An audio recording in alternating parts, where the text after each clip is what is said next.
Beneath your feet right now, there are oceans you've never heard of. Not on some distant star, not in some other galaxy. Right here, in our own solar system, hidden under kilometers of ice, warmer than they should be, saltier than anyone expected, and possibly not empty. We have spent centuries staring up, searching the skies for signals, listening for radio waves, pointing telescopes at distant stars and asking the same question over and over. Are we alone? What if life out there doesn't breathe, doesn't think, doesn't even move? What if it's something we'd walk right past without knowing? What if the answer isn't out there? What if it's down here?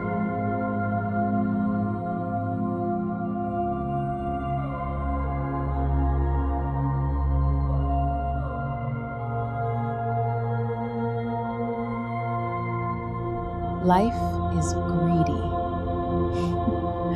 That's not poetic. That's biology. Life on Earth doesn't wait for perfect conditions. It doesn't need sunlight. It doesn't need warmth. It doesn't even need oxygen. 3,000 meters below the surface of our own ocean, in total darkness, at pressures that would crush a submarine, at temperatures near freezing, life thrives. Not just survives, thrives. Entire ecosystems. 2 worms 2 meters tall, eyeless shrimp, bacteria that eat sulfur and breathe iron. They live around hydrothermal vents, cracks in the ocean floor where superheated water, rich in chemicals, pours out from the Earth's interior. No sun, no photosynthesis, just chemistry, heat, and water. And that changed everything. Because if life doesn't need sunlight, if all it needs is water touching hot rock, then suddenly, the list of places where life could exist in our solar system gets a lot longer. 2 places in particular. 2 moons, 2 hidden oceans. Both confirmed, both active, both warmer and more chemically complex than anyone expected. Europa, a moon of Jupiter, and Enceladus, a moon of Saturn. Today, I'm taking you under the ice.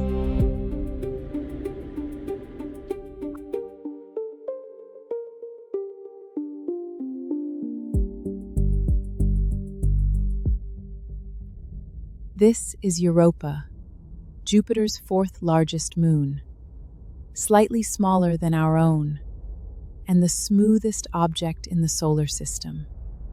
This ice, it's young, geologically speaking, maybe 40 to 90 million years old.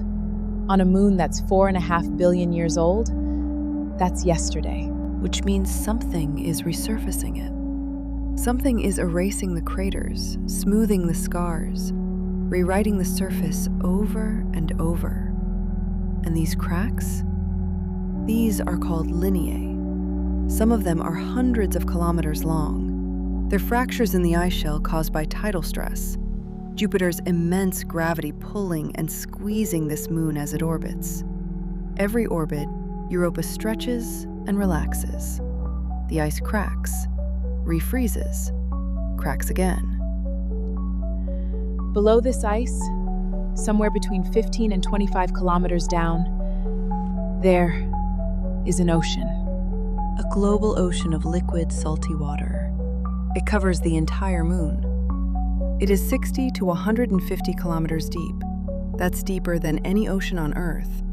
And it contains more than twice as much water as every ocean, every river, every lake, every raindrop on our planet, combined.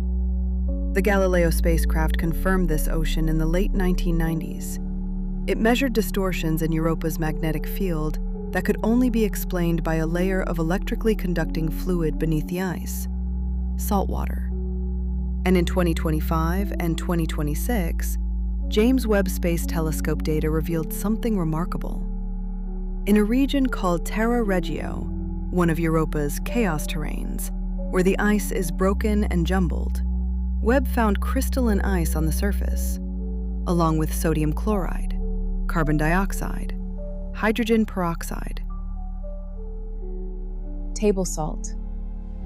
The same salt in your kitchen on a moon of Jupiter, and it's almost certainly coming from below, from the ocean, pushed up through the cracks. Europa's ocean isn't just hiding, it's leaking. This is where it gets complicated. For decades, scientists assumed that if Europa had hydrothermal vents on its seafloor, like the ones on Earth, then life could potentially survive here. Hot water from the rocky interior, rich in minerals and chemicals, pouring into the ocean. The same recipe that feeds life in Earth's deepest trenches. But in January 2026, a study published in Nature Communications changed the conversation.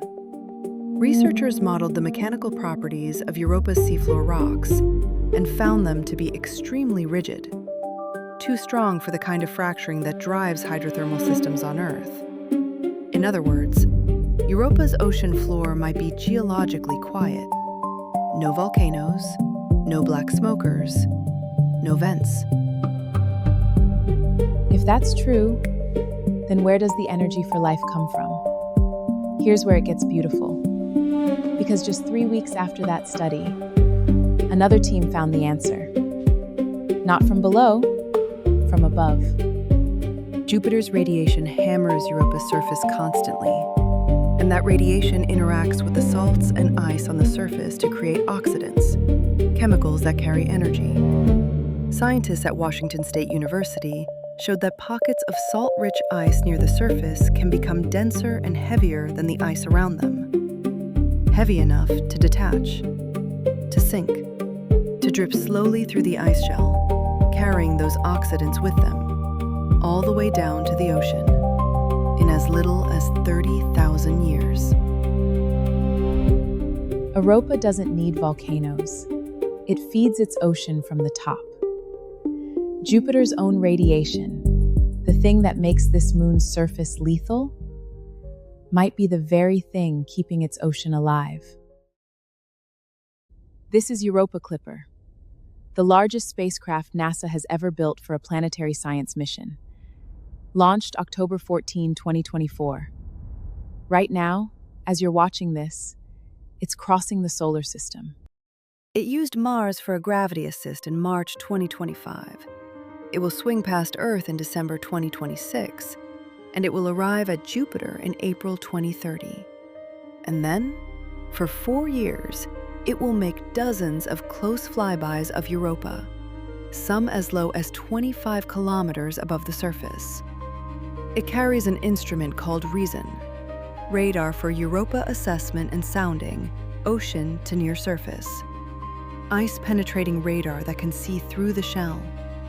During its Mars flyby in 2025, the team tested REASON for the first time on a real planetary body. It worked. It saw beneath the Martian surface, and it confirmed that the instrument is ready for Europa.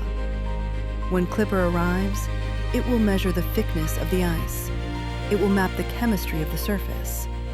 It will search for water plumes, geysers erupting from the cracks.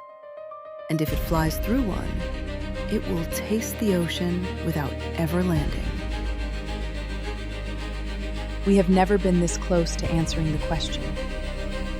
But Europa is not the only place hiding an ocean. And it might not even be the best one. Nearly twice as far from the sun as Jupiter, orbiting Saturn. There's a moon so small you could drive across it in a few hours. And it's screaming.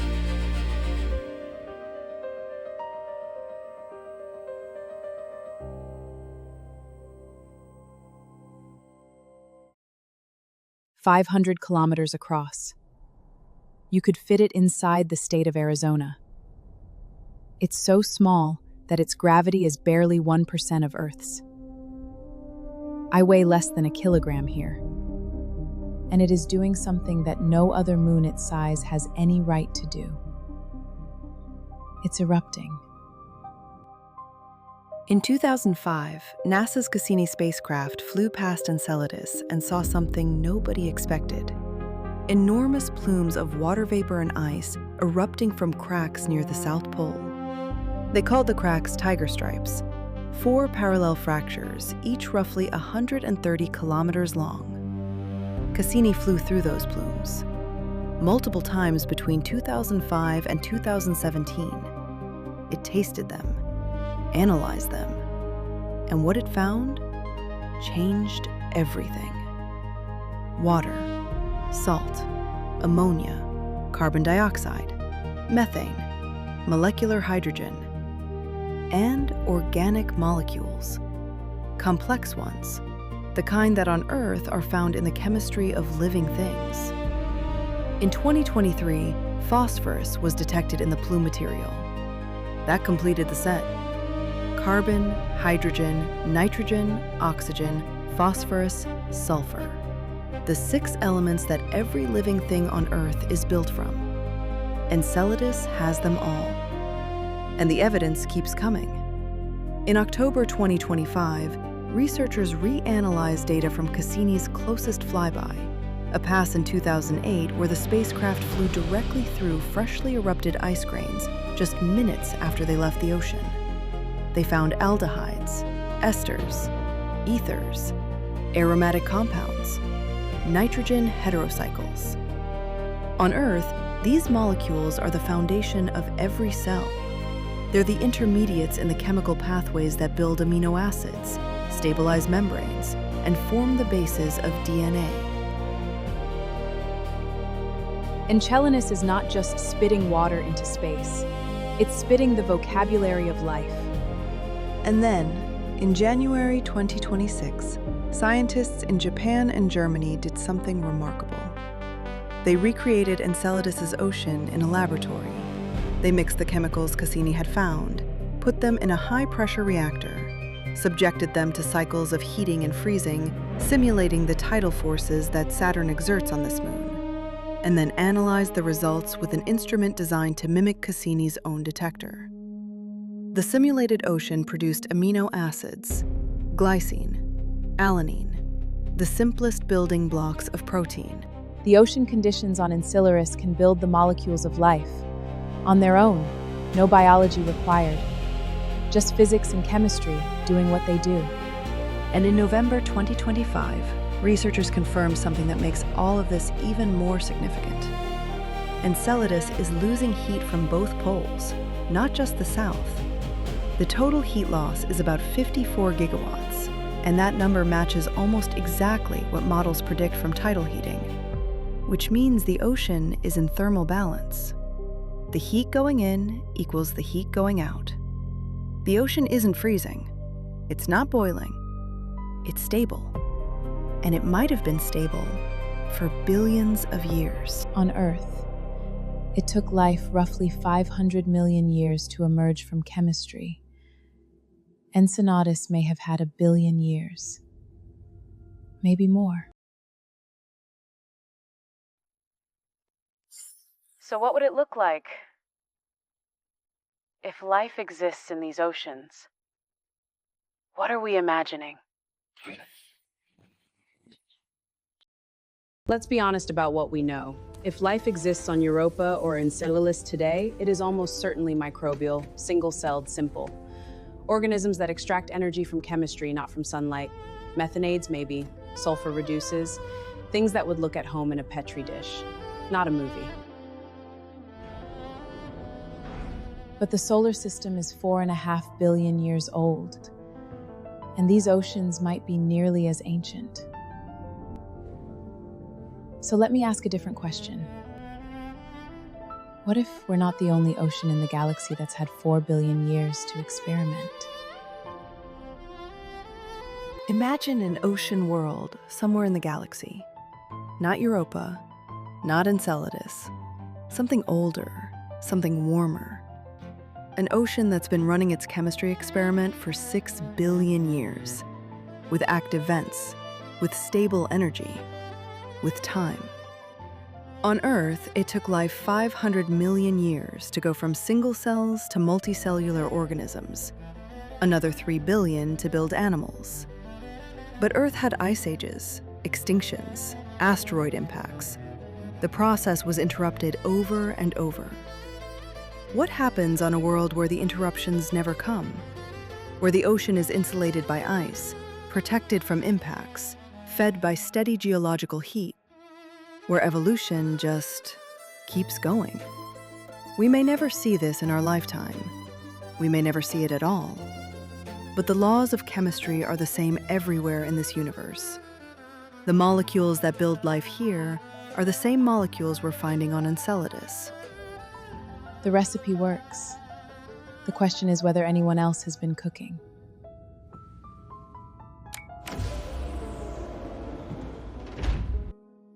We are not waiting. Right now, as you're watching this, humanity has multiple spacecraft either en route to or being designed for these ocean worlds. Europa Clipper, launched 2024, arrives at Jupiter in April 2030. The most detailed study of an ocean world ever attempted. Ice-penetrating radar, mass spectrometers, cameras that will map every crack in Europa's shell. And ESA's JUICE mission, launched 2023, arriving at Jupiter in 2031. It will fly past Europa twice before settling into orbit around Ganymede, Jupiter's largest moon, which also has a subsurface ocean. And then there's Enceladus, where the European Space Agency has identified it as the single most compelling target for its next flagship mission. The plan? An orbiter and a lander, two separate spacecraft, assembled in orbit around Earth, launched on Ariane 6 rockets in the early 2040s, arriving at Saturn around 2053.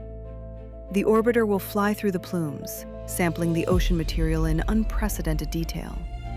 And the lander will touch down on the Tiger Stripes, on the surface where the ocean is closest to the sky, and it will collect the ice that has fallen back from the plumes, ice that was inside the ocean just hours or days before. No one has ever landed on Enceladus. No one has ever touched the surface of an ocean world.